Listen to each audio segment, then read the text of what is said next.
the car. We here, sun's up, we finished. It's fun. Minutes lead was nearly 17 minutes in the hydropower equipment Can-Am, with Turon and Galvin occupying second at this part of the race, and Van Rensburg and Skeppers completing the provisional podium. Tim Haas is the defending champion Class A of the SARRC, where massive open-wheel cars do battle.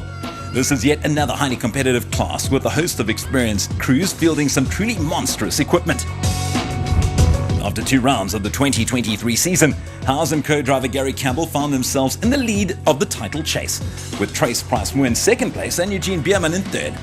Loet de Pre was in fourth and John Thompson rounded out the top 5. We had a quick chat with Haas before he set off for the qualifying race in Zhuhai. We're just out here to have fun. We are leading the championship, but that's sort of in the back of our minds. We just got to get to the finish. 7 Class A machines took the starters' orders at the 2023 TGRSA 1000 Desert Race, and it was clear from the get-go that a tight battle was on the cards. And so it was when less than 5 minutes separated the top 5 crews after the completion of the Pirelli qualifying race. They were just over a minute and a half adrift of 4th place crew Eugene Bierman and Peter Visser in their Bat Spec 2. This left the top 3, who were split by only 15 seconds after 60 kilometers of frantic racing. Defending champs Haas and Campbell found themselves at the back of the 3 leading crews, trailing Loet de Pre and Junior Vardy by just 7 seconds. De Pre and Vardy in turn were just 8 seconds behind the leaders, despite a spirited drive on the day. And the leaders, none other than the experienced crew of John Thompson and Maurice Matten in their fearsome Zarco Challenger. But let me tell you, I was on the money today and I really enjoyed this route. And here are the numbers. Thompson had a slender lead over Dupree, with Haas in third. 4th place belonged to Eugene Bierman, with Mohamed Noor rounding out the top 5. Clearly a tough battle was on the cards for the main event. Unfortunately for a number of the crews, the battle proved a little too tough, with the Kalahari quickly claiming a number of Class A special vehicle victims early on. The Lesotho crew of Andrew Makaneti and Ntoete Bareng were forced to park their Bat Macmobile, while Eugene Bierman and Peter Visser suffered the same fate in their Bat Spec 2. But the biggest disappointment must have been the moment that Class A champions Tim Haas and Gary Campbell's race came to an abrupt end when their Bat Spec 4 ran out of fuel in the thick Kalahari sand.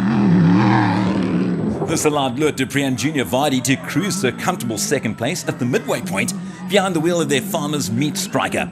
But they were a long way off the Class A lead, which in this case belonged to special vehicle stalwarts John Thompson and Maurice Matten in their trusty Zarco Challenger. The Swaziland-based veteran lost some time due to mechanical issues, but kept their noses clean to claim the halfway mark lead. It was just a gamble. We pushed hard and we were very lucky. A more than comfortable lead for the Swazi-based driver Thompson over his nearest rival Dupree in Class A of the special vehicle category. Quinton Lessing and Brandon Smith were the only ones to reach the halfway mark in Class P. This brings us to the big boys, the men campaigning in Class T1 Plus of the SARRC. This is the rarefied air where the best of the best strut their stuff, and where the battle between Toyota and Ford rages as fierce as ever. With 2 rounds behind us, it was Henk Lategan who found himself back in familiar territory at the head of the standings. But this was the desert race, and even Lategan knew it would be a tough fight to the checkered flag. Previous years when we've come here, I've always had some sort of issue, so hopefully this year we can clean it up a bit and get to the finish with a strong one. He'd have to keep an eye on his teammate Janelle de Villiers, who was the last winner of a desert race, even though that race took place in Uppington rather than Botswana. It was actually amazing, after 1,000 k's to win the race by 6 seconds, it's quite amazing. De Villiers was the second member of the 4-car TGRSA Hilux squad, which also included Guy Bottrell and Simon Vasey-Lyle reading the notes, and rookie Sahud Variawa, with experienced co-driver Donnie Stassen on the book. Variawa currently leads the SA GTC Championship on track for TGRSA, and while he had raced in regional cross-country events in the recent past, this would be his baptism of fire on the national SARRC circuit. Behind the TGRSA crews, the men in blue would offer a creditable threat to Toyota's dominance, but it would be a tough ask, as the Woolridge brothers explained. Racing point of view, it's really exciting. There's a hell of a lot of the field that hasn't raced here before. So yeah, looking forward to it. We know the Toyotas are strong in the sand, given their Dakar background, so it's going to be a tough challenge, but I'm really hopeful we can at least keep them under pressure and fight them to the end. Looking at the standings, it was Lartigan in the lead with Gareth Woolridge and de Villiers tied for second place.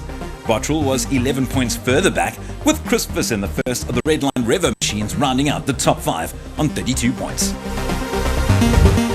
With the scene set, it was time for the big cheeses of the SARRC to get going in Zhuaneng. And boy, did they get going. Let's put things into perspective here. The top 10 crews were separated by just 3 minutes after the first 60 kilometers. And the slowest crew from that bunch was Johan and Van der Horn, who are everything but slow. Even so, the Team Hilux pairing went 10th fastest, with Gary Berthold and Henry Cohen going one better in their Toyota Hilux. Christopher and Blikkies Venter were 8th fastest on the day, pipping Berthold by just 29 seconds. But Vos Prinsloo and Andre Vermeulen, now also in the big leagues, went one better to take 7th place. De Villiers and co-driver Dennis Murphy found themselves mid-pack in 6th, with Gareth Woolridge and Boyd Dreyer breaking into the top 5 in their NWM Ford Castrol Ranger. But ahead of Woolridge and Dreyer came a veritable sea of red, as 3 TGRSA crews occupied positions 2, 3 and 4. 4th place belonged to Guy Bottrell and Simon Vasey-Lyle, while championship leaders Henk Lartigan and Brett Cummins brought their GRDKR Hilux T1 Plus home in 3rd place. Which meant that 2nd place went to none other than SARRC rookie Sahud Variawa and co-driver Donnie Stassen, the 17-year-old giving many of the older, more established competitors a bloody nose in the process.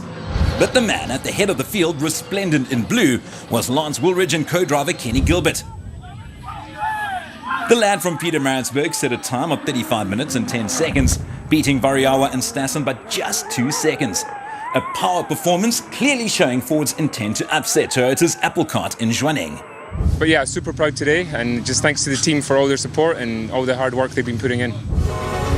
And here are the numbers. After 60 kilometers of racing, it was Woolridge who led from Variawa, with Lartigan in 3rd and Bottrell in 4th. Brother Gareth was in 5th, followed by de Villiers in 6th, Prinsloo in 7th and Visser in 8th. Berthold was in 9th, while Horn rounded out the highly competitive top 10. And this was it. Race day for the big boys and the big cars on the Fiat Desert Race. But first things first, the starting order. The Pirelli qualifying race is followed by a starting position draw for the main race, and on this occasion, it was Janelle de Villiers who drew the short straw and ended up with the unenviable task of opening the road. On 8:30 on the Saturday morning, it was go time in Zhuaneng when de Villiers dropped the hammer from inside the TGRSA Hilux. He was followed by the first of the NWM Ford Castrol Team Rangers in the hands of Gareth Woolridge and Boyd Dreyer. And 2 more Toyotas driven by Guy Bottrell and Simon Vasey-Lyle, and pre-race favourites Henk Lartigan and Brett Cummins. The second Ford of Lance Woolridge and Kenny Gilbert started from 5th on the road. Opening the road on the desert race is near impossible, as in some sections there are no roads. And you're also the first to encounter the thousands of fanatical Botswana spectators who line the route, making it even more difficult to find your way. But this is all part of the character of the desert race. De Villiers soon struggled and got passed by Gareth Woolridge and later also by his teammate Henk Lartigan. In fact, with a few hundred kilometers under the belt, Lartigan was topping the timesheets with a bit of a gap over the feisty Fords of both Lance and Gareth Woolridge. This is how they reached the DSP for a much-needed service, with youngster Sahud Variawa and Donnie Stassen reaching Zhuaneng with the 4th fastest time. Let's hear from them. It's so difficult to keep it clean. It's